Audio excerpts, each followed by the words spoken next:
be in Arizona tomorrow. And then we're going to hike in. And then we are going to scout them out. And opening morning, Marcus, camera guy right there, has told me he has a feeling that we're going to shoot a really big bull opening morning. He just nodded like, yep, that's what I'm saying. That's what I'm going with. Jorge Jacobson. Your ears must have been ringing.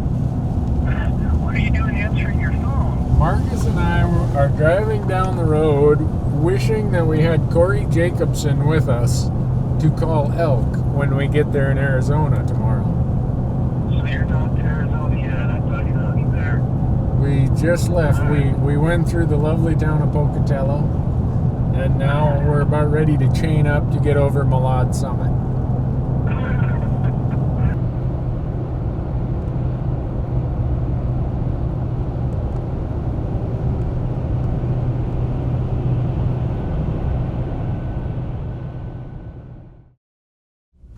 Look at that sign right there. I stayed at a Holiday Inn Express last night, which if you believe the old commercials they had, that makes you really smart.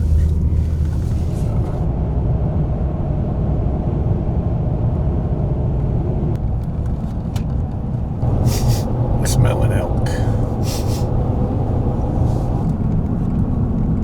But Wendy's makes great chili, so I thought, well, I'll try their frosty dessert. It's not a Dairy Queen.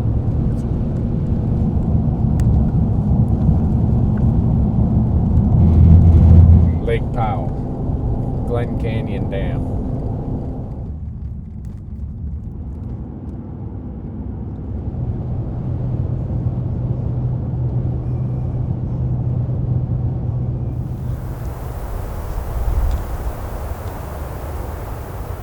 So you haven't been in there at all?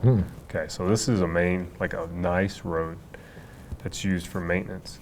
So all the Isn't springs, that in the wilderness though? it's on the edge. So if you look, it's just right on the edge. So the blue line's the wilderness. Gotcha. Okay. So this is a good road for mountain bikers. A lot of guys will take mountain bikes and use that for this hunt and use trailers to get their meat out.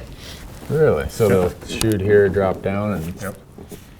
Yep. huh? And see if you can see any areas where the contour line kind of have little benches. They really like those benches because a lot of times there are aspen groves and things on those benches that they'll focus on.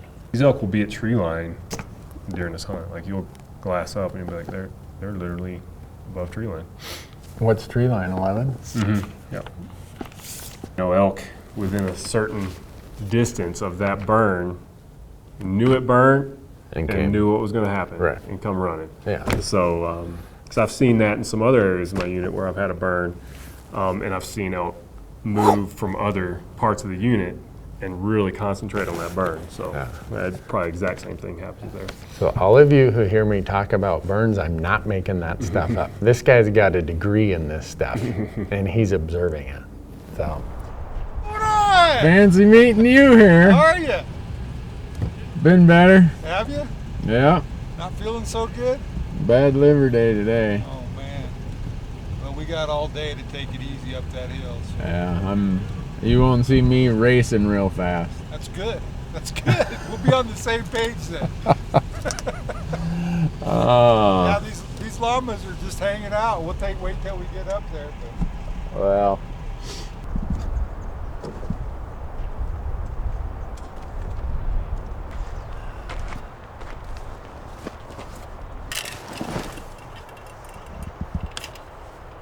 It's at 22. 2 more pounds. And the more even you can get these, the less issues we'll have for sure.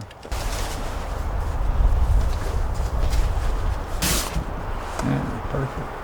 And it comes with a mounting bracket. Nice. And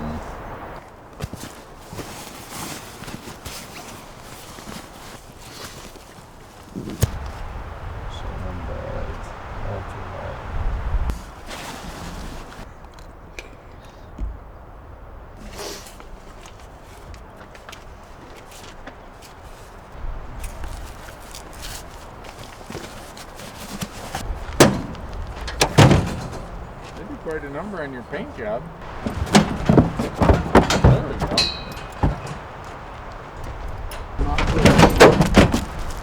He's done that before.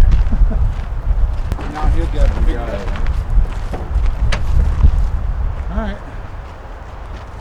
Would you like to jump? There you go. Here's Uno. Uno? Uno. Dos? Oh, this Three? one's Corto. The guy named him that I bought him from because this is almost all brown. So one. Almost Okay. all. This one's about a quarter brown. So real creative guy. Where'd you get the panniers? My dad's had those for a long time. Really? They're Sapporo panniers. And I don't think the guy's out of business now. He used to make them. So when did you start using llamas, Wade? Oh, my dad had 6 of them years ago when he got kind of too old to backpack. And then we'd go out. He had 6 of them, so that's been 20 years ago. Okay. And then all of his passed away except for one, so I just bought these last November. Okay. So they've had a few elk on them, but not a lot. And it's all been pretty flat ground for them. So, Okay. but they sit around in the pasture a lot, more than they need to. Alright. I'm gonna let you figure that out. Which side goes first? So now they're saying, okay, how much weight do I get this time? Let me look at my face.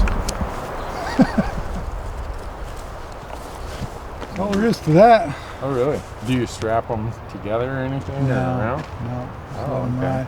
And they'll look uneven, but you kind of, when you're walking behind me or walking in Watch to front of me, see. kind of look for this, make sure they're not sliding one way or another. We can stop and adjust, add rocks or whatever. Okay.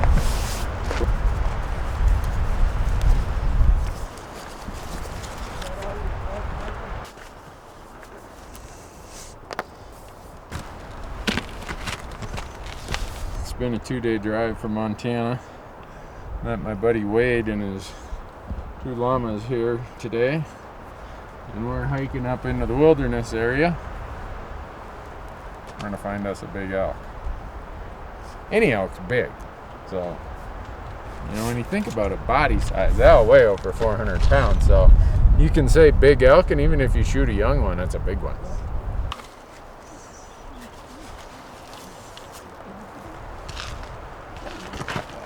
So we'll just take the trail for about a half mile, and then we'll go and try and go right up that ridge. I'm Ridge back following you. there. So You've done it before. come on, boys.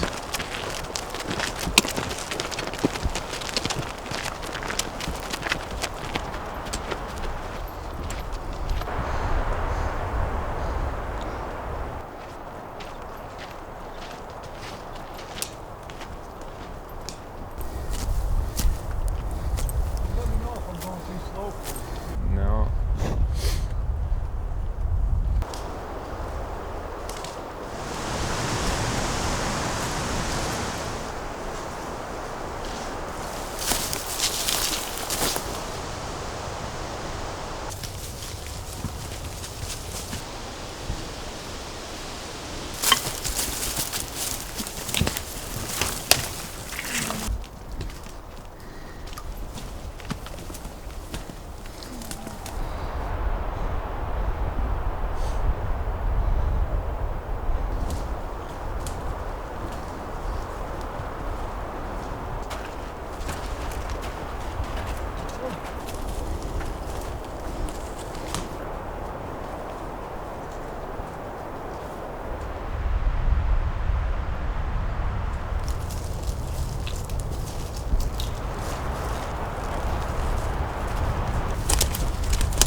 Those are the 2 trees we were looking for, man. Coordinates are up here. Well, My buddy Wade, being the good buddy he is, said that last month he and his llamas brought 11 gallons of water up here. So, according to my coordinates, right in here, somewhere right here is where it's stashed, from what they said. So, take my pack off and help him find it.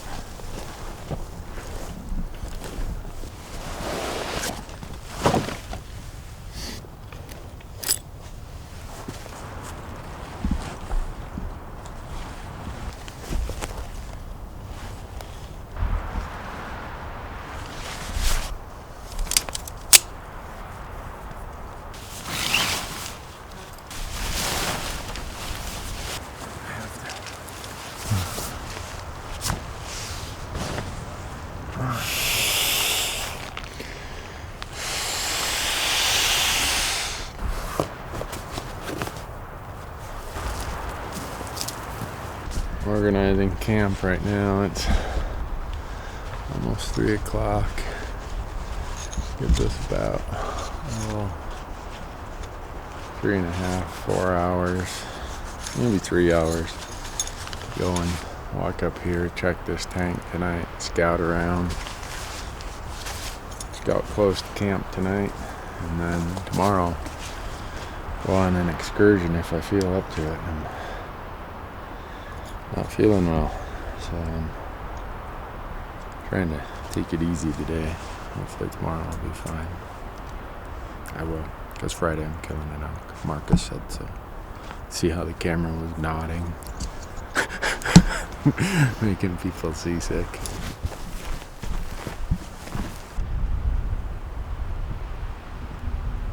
Fields fire, so that was in 2011. 135 years before that would have been, let's see, 1876. I've seen a few things, huh? Or did. That tree's seen a lot. They might have even seen a Merriam's elk walk by.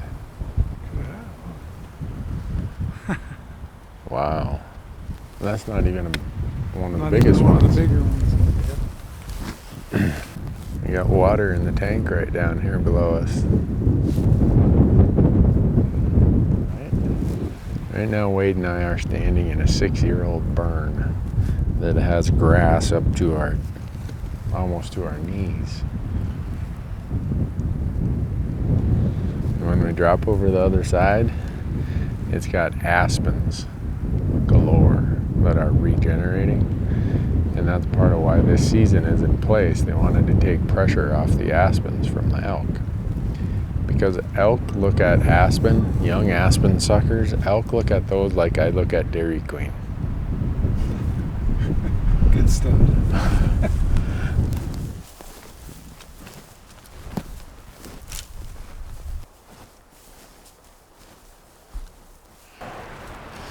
A little thicker country, huh?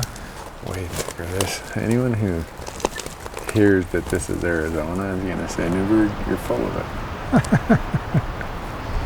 This is Arizona, folks, at 10,500 feet. The diversity in Arizona is amazing. You come from this stuff, or even up above timberline here, Yeah, down to Sonoran Desert and Mojave Desert, and it's an amazing state. lots of diversity for sure.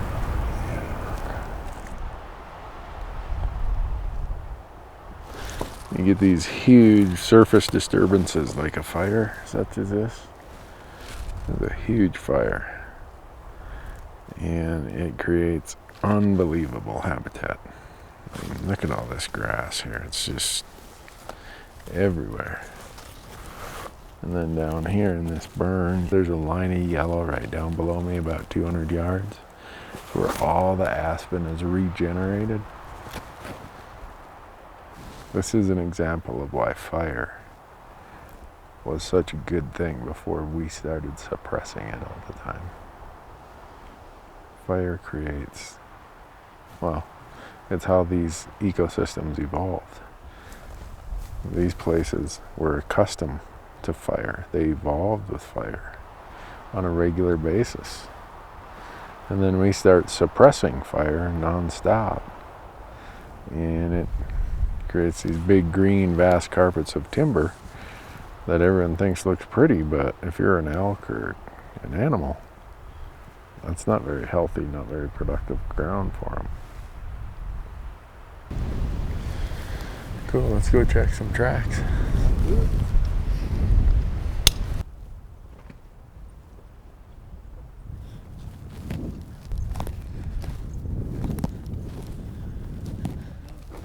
We got no fresh tracks. The only water in this area for miles, and no fresh tracks. The Fresh Tracks crew is here filming, but no fresh elk tracks.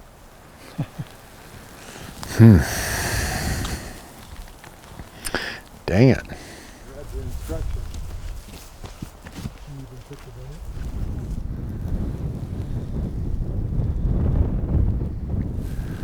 Did not see an elk. Heard one faint bugle over there.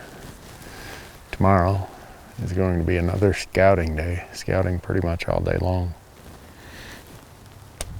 Hopefully we'll see what we need to see. Beautiful place. Amazing. Thanks for watching.